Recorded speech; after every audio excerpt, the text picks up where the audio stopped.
हमने कल previous part वहाँ पे छोड़ा था। जो एक लड़का फ़ोन करते हुए अपने कॉलेज के बाहर आता है और फूड डिलीवरी वाले को फ़ोन करता है कि तुम कहाँ पे पहुँचे, और फूड डिलीवरी वाला आता है, लेट आता है, और जो लड़का फ़ोन करके उसको बोलता है कि तुम कहाँ तक पहुँचे, और लेट आने की वजह से वो कहता है कि मैंने ऑर्डर कैंसिल कर दिया। और फूड डिलीवरी वाला क्या करता है कि कहता है कि देखिए सर, मैं आखिरी बार पूछ रहा हूँ, आपको चाहिए आपका ऑर्डर कि नहीं चाहिए। तो वो लड़का बोलता है कि नहीं चाहिए, मैंने ऑर्डर कैंसिल कर दिया। तो वो उसको फूड डिलीवरी वाले को गुस्सा आता है और वो उसके सर के ऊपर फेंक देता है, पूरा उसके ऊपर ही फेंक देता है। और फिर हमको पता चला कि जिसने फूड ऑर्डर किया था उसका नाम लांजन था, लान फैमिली का इकलौता वारिस। और वहाँ से फूड डिलीवरी वाला चला जाता है। हालांकि लांजन को बहुत गुस्सा आता है, फिर भी वो कुछ नहीं कर पाता। और उसका एग्ज़ाम होता है तो वो अतरंगी कपड़े पहन करके एग्ज़ाम में चला जाता है, और एग्ज़ाम उसका अच्छा होता है, पर जैसा चाहिए वैसा नहीं होता है। और उसके वजह से उसको शाम को डांट पड़ती है अपने घर पे अपने डैड से। और दूसरी तरफ हमने देखा था कि जो लड़का था, वो जो फूड डिलीवरी वाला लड़का था, वो पुलिस स्टेशन में रहता है, और लाजन के डैड उसको पुलिस स्टेशन से लेकर आते हैं और उसको जमानत करवा के उसको छुड़ा करके लेकर आते हैं। और उसका नाम रिवील करते हैं कि ये जियांग्स का इकलौता वारिस है, इसका नाम विभूषियान है। और वो अपने घर वालों से मिलवाते हैं विभूषियान को, और उनके घर में उनके डैड और उनकी मॉम, उनकी बीवी, सब लोग मिल करके उसे विभूषियान से मिलते हैं। और जब विभूषियान को उसके लांजन के दादाजी देखते हैं, उनके आंखों में आंसू आ जाता है। और वो कहते हैं ये तो बिल्कुल अपने दादी की तरह, यानी बाउसा सरेन के जैसा ही है। और उनकी बीवी भी, यानी कि लांजन के दादी भी यही बोलती हैं कि ये बिल्कुल अपने दादी पे गया है, यानी बाउसा सरेन पे ही गया है। तो यहाँ तक हमने देखा था। अब आगे की और उनकी आंखें खुली की खुली रह जाती है। वो एक टक विंग को देखते ही रहे थे, और वो कहीं सोच में ही गुम हो गए थे। उनके आंखों में आंसू भी आ गए थे, क्योंकि विंग को देखते ही उनको अपनी फ्रेंड यानी बाउसा सरेन की याद आ गई थी, क्योंकि डिट्टो विंग की ही कॉपी थी वो। तो वो कुछ सोच ही रहे थे, तब तक उनकी पत्नी आती है, यानी लांचरन की बीवी आकर के उनको बोलती हैं आपने मुझे बुलाया था। तो कहते हाँ। तभी वो होश में आते हैं जैसे, और कहते हैं हाँ मैंने बुलाया था, इससे मिलो, ये विभूषियान, बाउसा सरेन का पोता। तो कहते अरे ये तो बिल्कुल बाउसा सरेन के जैसा ही है। तो उन लाजन के दादी उनसे पूछती है कहीं ये बाउसा सरेन के जैसा नटखट तो नहीं है। तो लाजन के दादाजी अपने बेटे को देखकर इशारा करते हैं कैसा है ये। तो कहते हैं डिट्टो डैड, डिट्टो ही है। तो कहते हैं अच्छा। और ये लोग सब डॉक्टर्स और स्टूडेंट्स से उनको मिलवाते हैं, विंग को मिलवाते हैं, इंट्रोडक्शन करवाते हैं कि ये विंग है, जियांग्स जो थे उनका इकलौता वारिस है। और जो 20-21 साल पहले जो हादसे में उन लोगों की पूरा का पूरा ख़ानदान जो भी था उन लोगों का डिस्ट्रॉय हो गया था। न्यूज़ में आया था कि वारिस नहीं है, पर ये उनका इकलौता वारिस बचा हुआ था जो हमको मिल गया है। तो एक्यूपंक्चर या फिर टीसीएम का जो भी दारोमदार है इसके कंधे पे ही है। और तो ऐसे ही बोलते हैं और सबसे मिलवाते हैं। विंग मिल के पूरा गार्डन देखता रहता है, वो तो पूरा गार्डन ही देखने में लगा रहता है। और दादा दादी से, लांजन के दादा दादी से मिलता है, और डैड उनकी माँ से भी मिलता है, लांजन के माँ से भी मिलता है, सबको ग्रीड वगैरह करता है। और तब तक लांजन के डैड बोलते हैं कि आप लोग प्लीज़ मेरी बात सुनिए और समझिएगा, क्योंकि ये जियांग्स का इकलौता वारिस है और इस पे ही पूरी चीज़ें हमको करनी है, इसको ट्रेनिंग देना है। डॉक्टर्स को बोलते हैं लांजन के डैड, इसको हमको सिखाना भी है और ट्रेनिंग भी देना है। और जो उन्होंने टीसीएम और एक्यूपंक्चर का नींव रखी थी, उसको वापस हम लोगों को पीढ़ी दर पीढ़ी आगे बढ़ाना है। तो डॉक्टर्स बोलते हैं ठीक है। लांजन के डैड बोलते हैं आप लोग मेरा साथ देंगे ना इस चीज़ों में? तो कहते हैं हाँ जी ज़रूर हम लोग देंगे। सब डॉक्टर्स एक साथ ही बोलते हैं कि हम लोग ज़रूर देंगे। तो वो लोग अपने एल्डर्स, जो भी एल्डर्स के रूम में, हॉल में ही एल्डर्स के फ़ोटोज़ या फिर जो भी मूर्ति वगैरह होती है उन लोगों में चाइनास कल्चर में, वो वहाँ पे लगा के रखते हैं और उनकी जो भी चीज़ें होती है जो यूज़ करते हैं वो स्पेशली निशानियों के तौर पे वहाँ पे रखी गई थी। तो उसके आगे ग्रीट करते हैं और विंग को बिठा करके जैसे उनके ख़ानदान का सम्मान करते हैं कि भाई उनका वारिस है तो उसका सम्मान करते हैं। और जैसे ये सब कार्यक्रम हो ही रहा था वैसे ही लांजन की एंट्री होती है। लांजन आता है, कहते ये भीड़ क्यों है? रिसेप्शन पे तो कोई था नहीं, एक लेडी थी बस ओनली। तो कहते अंदर कुछ चल रहा है क्या? सारे डॉक्टर्स किधर है? तो कहती सर कोई मेहमान आए हैं, तो वो जो जियांग्स की फैमिली का कोई वारिस है तो वो आए हैं। कहते व्हाट, वो तो मर गए थे ना? तो कहते हाँ सर, पर वो मिल गए हैं, उनका इकलौता वारिस था तो वो मिल गया है, तो उसके वजह से सब लोग इकट्ठा है। तो कहते ठीक है। अब बहुत भीड़ लगे हुए थे, बहुत सारे डॉक्टर्स, बहुत सारे स्टूडेंट्स थे, तो बहुत भीड़ लगे थे। सबको एक एक करके हटाते हटाते भी लांजन आगे पहुंचता है। जैसे आगे पहुंचता है अपने दादाजी के साइड में खड़ा हो जाता है। जैसे ही वो मुड़ के जैसे ही वो अपने दादाजी के साइड में खड़ा होकर उसका ध्यान जाता है कि चेयर पे बैठा कौन है। लांजन का ध्यान विंग पे जाता है, विंग का ध्यान लांजन पे जाता है और जैसे एक दूसरे से आई कांटेक्ट होती है वैसे ही दोनों के दोनों चिल्ला पड़ते हैं तुम। वो लांजन बोलता है तुम। तो लांजन के डैड भी शौक और लांजन के दादा भी शौक कि भाई तुम लोग एक दूसरे को जानते हो? तो कहता नहीं। लांजन बोलता है मैं इसको बिल्कुल नहीं जानता। तो लांजन के डैड बोलते हैं इसको ग्रीट करो। तो कहते हैं इसको ग्रीट करो, हेलो बोलो इसको। तो ये जियांग्स का इकलौता वारिस है। तो कहते हैं डैड पहली बात तो मेरे हाथ में थोड़ा दर्द हो रहा है और दूसरी बात मेरे कमर में भी दर्द हो रहा है। और वो वहाँ से इतना ही कहकर चला जाता है। फिर ये सब चीज़ें ख़त्म होती है। विंग को बोला जाता है कि विंग को लांजन के डैड बोलते हैं कि इस सेंटर को विजिट कर सकते हो, आराम से देख लो और चीज़ें सब।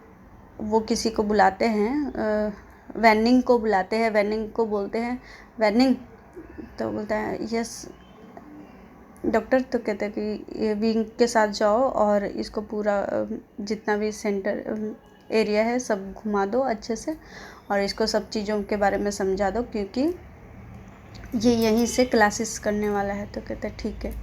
वहाँ से दोनों चले जाते हैं। अब देखते हैं शाम का टाइम 5 से 6 बज रहे होंगे। उस टाइम ये लोग चाय के टेबल पे बैठे हुए थे। तो लांजन के डैड बोलते हैं लांजन तुम मेरे सामने आओ। तो कहते हैं हाँ डैड बोलिए।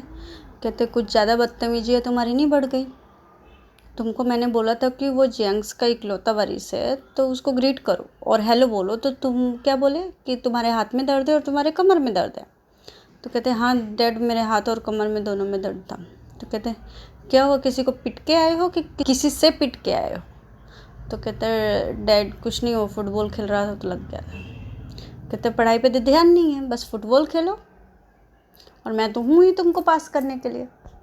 कहते डैड ऐसी कोई बात नहीं है, मैंने पहले ही बोला था कि मुझसे ये टीसीएम नहीं हो पाएगी, पर आप सुनते तो हो नहीं। कहते फिर छोड़ दो ना, क्यों कर रहे हो ज़बरदस्ती? कहते डैड पर मैं इतना दूर आके आप बोल रहे हो कि छोड़ दो, आपको पता भी है 3 से 4 साल हो गए इसको मुझे प्रैक्टिस करते हुए, आप बोल रहे हो कि छोड़ दो, सडनली छोड़ दो। तो कहते तुम ही तो बार बार ब्लेम करते हो कि आपके वजह से, आपके वजह से।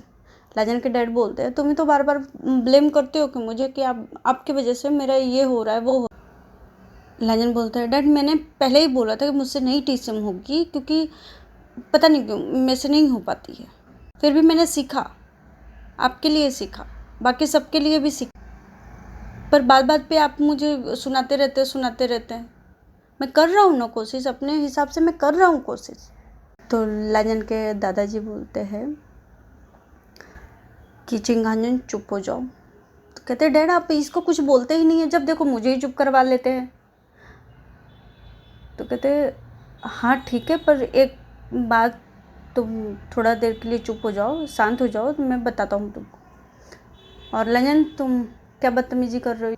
तो कहते सॉरी ग्रैंडपा, पर मेरे से नहीं हो पा रही है, और मैंने इनको ब्लेम नहीं किया है, बस बोला है। तो कैजुअली मैं बोल भी नहीं सकता कि डैड मुझसे नहीं हो पा रहा है। क्या बच्चे इतना भी नहीं कर सकते कि मुझसे हो पा रहा है, नहीं हो पा रहा है? फिर भी मैं कर रहा हूँ ना, तो बार बार बोलने की क्या ज़रूरत है कि मैं इनके वजह से मैं फेल हो जाऊँगा, चाहे इनके वजह से पास हो जाऊँगा। ये ना होते तो मैं फेल हो जाता, ये ना होते तो मैं पास नहीं हो पाता। तो लाजन के दादा बोलते हैं कि ठीक है तुम अपने रूम में जाओ, मैं तुमसे बाद में बात। तो ऐसे ही करके माहौल थोड़ा गर्म हो गया था। टी टाइम जो भी उन लोगों का टी टाइम था, थोड़ा गर्म हो गया। लाजन की दादी भी बोलती है कि देखो चिंगांजन, उसको समझो, बच्चा टीनेजर नहीं है, थोड़ा अब वो धीरे धीरे बड़ा हो रहा है, तो बार बार उसको पोक करोगे कि तुम्हारे वजह से, ऐसा नहीं है। उसकी भी कोई ख्वाहिशें है, उसको भी खेलना होता है। हमेशा पढ़ तो नहीं करेगा ना, और हद से ज़्यादा वो मेहनत करता है, मैंने देखा है उसको। तो लाजन के डैड बोलते हैं हाँ मॉम, मैंने कब बोला कि वो नहीं मेहनत करता है, पर उसको समझ, मैं बोल रहा था कि उसको ग्रीट करे, हेलो करे, उसने कैसे बोला? मैं जानता हूँ कि उसके ना हाथ में दर्द है ना पीठ में दर्द है, फिर भी वो ऐसे रूडली जवाब देकर गया। कहते वो वहाँ पे वो गलत था, पर तुमको भी थोड़ा समझना चाहिए। हम एक दूसरे को ही समझेंगे ना, तभी तो चल पाएंगे। कहता सॉरी मॉम, गुस्सा आ गया था उस टाइम का, तो अभी ज़्यादा हो गया। कहता ठीक है, पर समझो एक दूसरे को, तुम लोग समझो। ऐसे ही वो लोग का टी टाइम ख़त्म होता है। अब देखते हैं लांजन के रूम का हाल है। लांजन 15 मिनट से पंचिंग बैग से पंचिंग बैग को पंच किए जा रहा है। और इसके बाद उसने पुशअप किया, पुशअप से भी उसको शांति नहीं मिली। जैसे उसको गुस्सा बहुत आता है और उसको शांत करने के लिए कुछ ना कुछ चाहिए, तो पंचिंग बैग को पहले पंच करता है, इसके बाद पुशअप करती है, फिर भी नहीं शांति मिली उसको। फिर वापस पंचिंग बैग को पंच करता है। तब तक उसके दादाजी उसका दरवाज़ा नॉक करते हैं। तो बोलता है कौन है? तो कहता है बेटा खोल दे, मैं तुम्हारा दादाजी हूँ। तो कहता है अच्छा ठीक है ग्रैंडपा आप? तो कहता है हाँ भाई मैं ही हूँ, खोलो। तो कहता है आप? और ये 2 से 3 घंटे के बाद की बात है। तो वो अंदर आते हैं और अंदर आके बोलते हैं क्या हुआ, इतना गुस्से में क्यों हूँ? तो कहते हैं गुस्सा नहीं हूँ ग्रैंडपा, पता है आपको क्या हुआ था उस दिन जब मेरा एग्ज़ाम था? तो कहते अरे हाँ मैं तो पूछना ही भूल गया, छोड़ो तुम्हारे एग्ज़ाम बात का बात है, तुम उस लड़के को देख के चीखे क्यों? तो कहता है ग्रैंडपा मैं उसी के बारे में बात करने जा रहा हूँ, पहले पूरी ध्यान से बात सुनिए फिर आप मुझे बोलिएगा। जब मेरा एग्ज़ाम था मैंने खाना ऑर्डर किया था, तो वो खाना में 20 से 25 मिनट लेट हो गया। जब मैंने ऑर्डर किया था ऑलरेडी 10 मिनट के बाद मैं अपने कॉलेज के बाहर आया, फिर भी वो क्या किया कि 15 मिनट बाद आता है। और आने के बाद इतना अकड़ था उसमें, मैंने कैंसिल कर दिया, मुझे नहीं चाहिए और मेरे एग्ज़ाम का टाइम होता जा रहा था, तो नहीं चाहिए था मुझे खाना, तो मैंने कैंसिल कर दिया। तो उसने क्या किया, वो खाना पूरा का पूरा मेरे ऊपर डाल दिया और उसके वजह से मेरा यूनिफॉर्म जितना मैंने फॉर्मल पहना हुआ था, जो मैंने फॉर्मल पहना हुआ था, वो पूरा का पूरा ख़राब हो गया।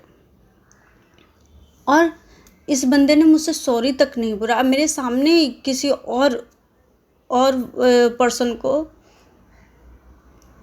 ये झूठ बोल रहा है कि मैं आपके गार्डन में हूँ। ये सही बोल दिया होता तो मैं कुछ नहीं बोलता, और ना इसका ऑर्डर। ये झूठ पे झूठ बोली जा रहा है ग्रैंडपा, और इसकी वजह से मेरा एग्ज़ाम ख़राब चला गया। कहते ओ और ये यही था, इसका नाम व्हाटएवर जो भी हो, इसका नाम मुझे नहीं पता। कहते हैं इसका नाम विभूषण है। उसके दादाजी बोलते हैं इसका नाम विभूषण है। कहते व्हाटएवर ग्रैंडपा, मुझे नहीं इसके नाम से, इसको पता नहीं करना है कि इसका नाम क्या है, इसका क्या है क्या नहीं है, कौन है ये। पर ये इतना मुझे पता है, ये बहुत झूठा इंसान है। तो उसके लाजन के दादाजी बोलते हैं बेटा थोड़ा शांत रहे, मैं बताता हूँ। ये एक ऑर्फन बॉय है जो अपना पेट पालने के लिए फूड डिलीवरी का काम करा करता था। 18 के बाद ऑर्फन वाले निकाल देते हैं बच्चों को। कहता है हाँ निकाल देते हैं। लाजन बोलता है हाँ निकाल देते हैं। तो उसी करके ये जैसे निकला, उसका कोई दोस्त रहा होगा, तो उसको खाना बनाने आता था। फूड डिलीवर का काम करता है, कभी पार्ट टाइम खाना भी बना लेता है। तो वो 2 साल से चाहे जितना भी हो, वो यही काम कर रहे हैं। तो और उसको रहन सहन का पता नहीं है बेटा, तुमको पता है, तुमको मैनर्स है चीज़ों का, कैसे है, किसके सामने क्या बोलना है, किसके सामने कैसे उठना है, किसके सामने क्या बोलना है, किसके सामने कैसे प्रेजेंट होना है। पर इस इंसान को सिखाना पड़ेगा। और इसके ना माँ है ना बाप है ना कोई गार्डियन, कोई नहीं है इसके आगे पीछे, ना कोई रिश्तेदार है। तो सोचो वो बच्चा कैसा हो। और लंदन तुमको पता है ना कि ऑर्फन में कैसे ट्रीट किया जाता है। एक दो ऑर्फन जो ठीक मिल गया सही है, उन लोगों के बच्चों की तो लाइफ सेट है। पर जो ऑर्फन जैसा दिखता है ना बाहर से, वैसा होता नहीं है। ये तुमको पता है ना? हाँ पता है दादाजी। लंदन बोलता है जी ग्रैंडपा पता है। कहता सोचो आजकल के ज़माना इतना बिगड़ गया, किसके साथ क्या हो रहा है, किसके साथ क्या नहीं हो रहा है, ये कोई बता नहीं सकता। तो ये बच्चा वहाँ से आया है बेटा। और इसका डिटेल तुम्हारे डैड के पास है, पूरी डिटेल, हर एक सेकंड हर मिनट की भी है। और ये ना बच्चा चोरी चकारी करता है, ना गलत चीज़ों में साथ देता है, और ना इसको बुरी चीज़ें पसंद आती है। बस इतना है कि थोड़ा चुलबुला सा है, थोड़ा नटखट है, थोड़ा गुस्से वाला भी है, मारपीट बहुत जल्दी करता है, यहाँ तक कि मुंहफट भी है। तो इसका मतलब ये नहीं है कि पूरा का पूरा इंसान गलत हो जाए। सबके अंदर कमियां होती हैं, मेरे अंदर भी कुछ होंगी, तुम्हारे अंदर भी कुछ होंगी, सबके अंदर कमियां होती, कोई पूरा नहीं होता है। उसके अंदर भी कमियां हैं, पर इससे ये नहीं बदलता कि वो इंसान अच्छा नहीं है। वो इंसान बहुत अच्छा है, दिल का भी बहुत अच्छा है। फ़र्क इतना है कि जैसे उसकी परवरिश उसको की गई है, जैसे उसने अपनी लाइफ की जर्नी को उसने स्पेंड किया है, वैसे उसने सीखा है। लांजन तुम्हें हम लोग इतना पैम्पर करके परवरिश किया है, तुमको इतना पैम्परिंग किया हुआ है, तो तुमको सब कुछ हाथ में मिल गया। वेल्दी फैमिली से हो, सब कुछ अवेलेबल है, लाइफ लग्जरी है, लग्जरी लाइफ सब कुछ। उस बच्चे के पास कुछ भी नहीं है, उसको खुद को करना है। अगर उसको लग्जरी चीज़ें चाहिए तो उसको खुद मेहनत करनी पड़ेगी।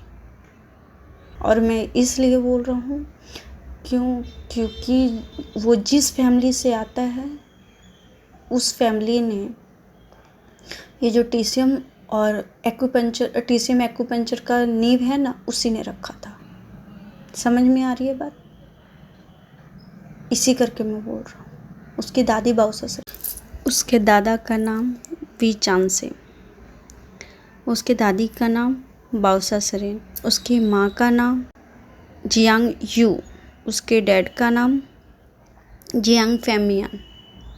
और ये जियांग्स का इकलौता वारिस है, जिसको तुम्हारे डैड के फ्रेंड और मैं, तुम्हारी दादी, तुम्हारी माँ, सब लोग इसको 20 साल से ढूंढ रहे थे। और इस बच्चे की पूरी फैमिली मरते दम तक इसकी माँ ने दूसरों को बचाने, इसकी परवाह नहीं की, इस लड़के की परवाह नहीं की कि मेरा बच्चा 3 से 4-5 महीने का रहा होगा, नहीं पता, पर बहुत छोटा था, शायद 5-6 महीने या 4-5 महीने का। इसकी परवाह ना करते हुए किसी और को बचाते बचाते उस बाढ़ में चली गई। सोचो, आज उस फैमिली पे तुमने उंगली उठाया है, तुम्हारे पापा को कैसे अच्छा लगेगा। मुझे भी बुरा लगा था जब तुम फेर के चले गए थे वहाँ से, जिस तेवर से तुम गए थे, इतना रूड बोल करके गए थे, पर मैंने कुछ बोला नहीं। क्यों? क्योंकि भाई यंग जनरेशन है, तुमको समझ में नहीं आएगा, इसकी वजह से तुमको समझ में नहीं आया चीज़ें, इसी करके मैं यहाँ पे बैठ के तुमको समझा रहा हूँ। अगर समझ,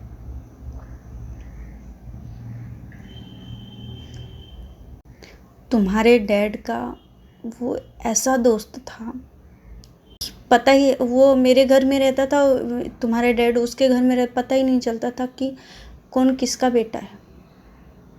तो ठीक है, जो भी हो गया उसको हम बदल नहीं सकते, पर आगे से ध्यान रखना प्लीज़। और बोलने से पहले 2 बार सोच लिया करो। विंग तो जहाँ से आता है उसको हम समझ सकते हैं, उसको सिखा सकते हैं, समझा सकते हैं, पर तुम तो वहाँ से नहीं आते हो, तुमको तो समझना चाहिए बोलने से पहले। उसमें और तुम में तो कोई फ़र्क ही नहीं रह गया फिर। लेजेंड बोलते हैं सॉरी ग्रैंडपा, आगे से नहीं होगा।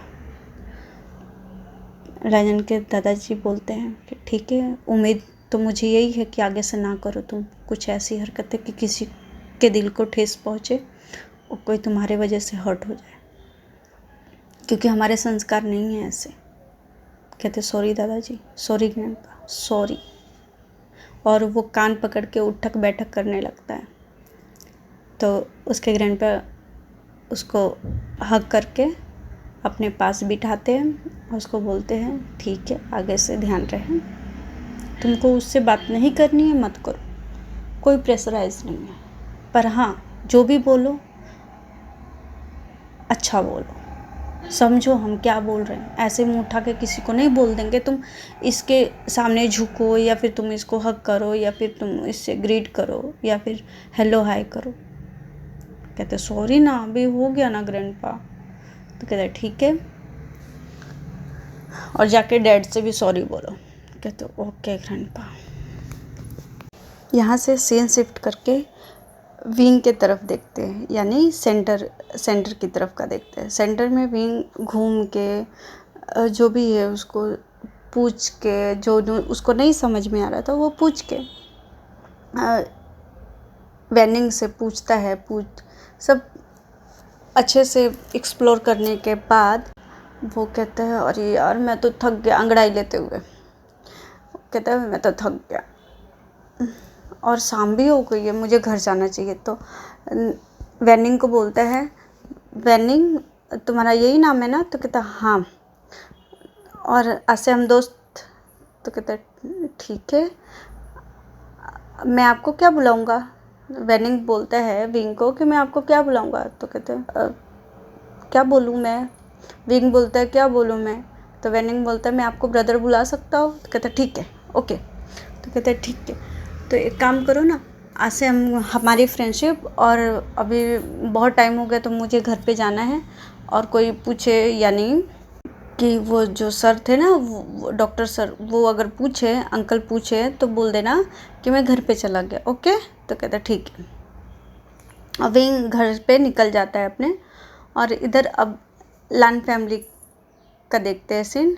रात हो गई थी, अब डिनर टेबल पे पूरी फैमिली बैठी हुई थी और लंजन अपना सर नीचे करके बैठा हुआ था और खा रहे थे, सब लोग खा रहे थे। तभी लंजन बोलता है सॉरी डैड। तो कहते हैं हाँ, तो कहते हैं सॉरी डैड मेरे बिहेव के लिए। तो कहते हैं ओह आ गई अकल ठिकाने। तो लंजन के दादाजी ग्रैंडपा अपने बेटे को यानी लंजन के डैड को इशारा करते हैं, नहीं कुछ नहीं, बहुत हो गया, मैंने उस मतलब इशारे से ही बोलते हैं कि हाँ एक्सेप्ट कर लो सॉरी। तो कहते ठीक है आगे से ध्यान रखना। तो कहते ओके डैड सॉरी। और वहाँ पे सबको सॉरी बोलता है, अपने दादी जी को भी, अपने मॉम को भी, सबको सॉरी बोलता है।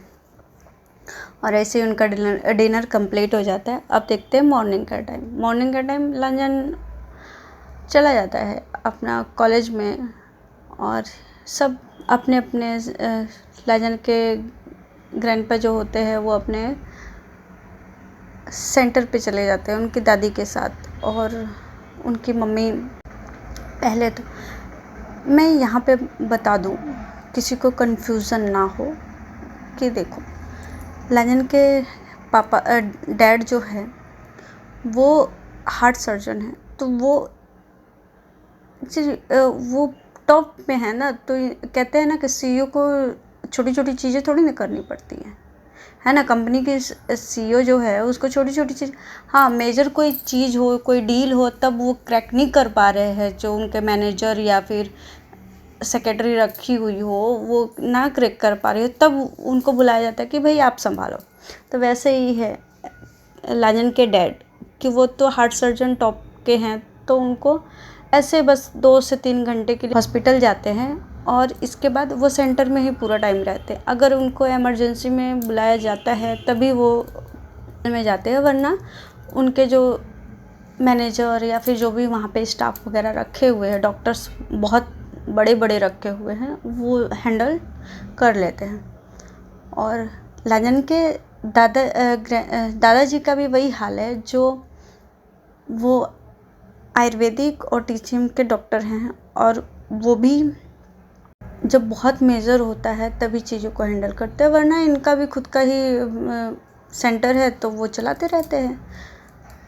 और उनकी दादी का भी वही है, उनका तो जो मेडिसिन की जड़ी बूटियाँ होते हैं उसमें पारंगत बहुत है, उसी के लिए उन्होंने पढ़ाई किया था, तो वो तो उसी के काम करती है। और जो लंजन के मॉम हैं वो, और लंजन के मॉम भी एक गायनोलॉजिस्ट हैं, तो उनका भी काम वही है। वो भी टॉप में, चाइना के टॉप में से फर्स्ट नंबर पे ही आती है, फर्स्ट या सेकंड नंबर पे। तो उनका भी काम वही है, जब मेजर कोई चीज़ होती है तब उनको बुलाया जाता है, बाकी वो फ्री ही रहती है। फ्री रहती है तो अपना एनजीओ चलाती हैं, अपने यानी अपने ससुर जी का सेंटर संभालती हैं, और उसमें भी वो खाली नहीं बैठी रहती। हालांकि वो उनको खाली बैठना अच्छा नहीं लगता है, तो वो क्या करती हैं, जो भी बच्चे हैं वहाँ पे ट्रेनिंग देती हैं कि भाई कभी मुसीबत में ऐसा फंस जाओ तो कैसे सिचुएशन को हैंडल करना है। तो इन लोगों को मेन मोटो यही है कि हम पहले के ज़माने में जैसे इंसान रहते थे, वहाँ पे कुछ नहीं होता था तो कैसे सरवाइव कर जाते, वैसे इनका है कि अगर हमारे पास चीज़ें अवेलेबल ना हो तो हम कैसे सरवाइव करें। हालांकि बहुत सारे टेक्निकल है चीज़ें, पर हर जगह अवेलेबल नहीं होता है। अभी भी किसी गांव में ऐसे चले जाओ, किसी में पानी नहीं है, किसी गांव में बिजली नहीं है, तो सरवाइव कर रहे हैं ना लोग। वैसे ही ये अपने जो जनरेशन है, जो आने वाली जनरेशन है, कुछ ज़्यादा ही, जैसे आजकल की जनरेशन मोबाइल में लग चुकी है, बहुत ज़्यादा मोबाइल की एडिक्ट हो चुकी है।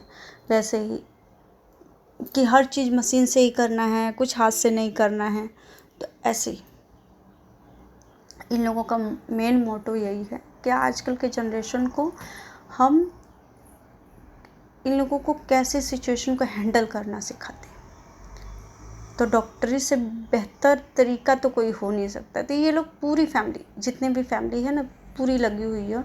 और यंग्स फैमिली का मोटो यही था। और जो विंग के फादर थे, उनका ही सपना था कि हर इंसान के पास इतनी नॉलेज होनी चाहिए कि वो चीज़ों को हैंडल कर सके। अगर किसी को चोट लग जाए, हॉस्पिटल आसपास ना हो, तो वो कैसे फर्स्ट एड कर सकता है और लोगों की जान बचा सकता है।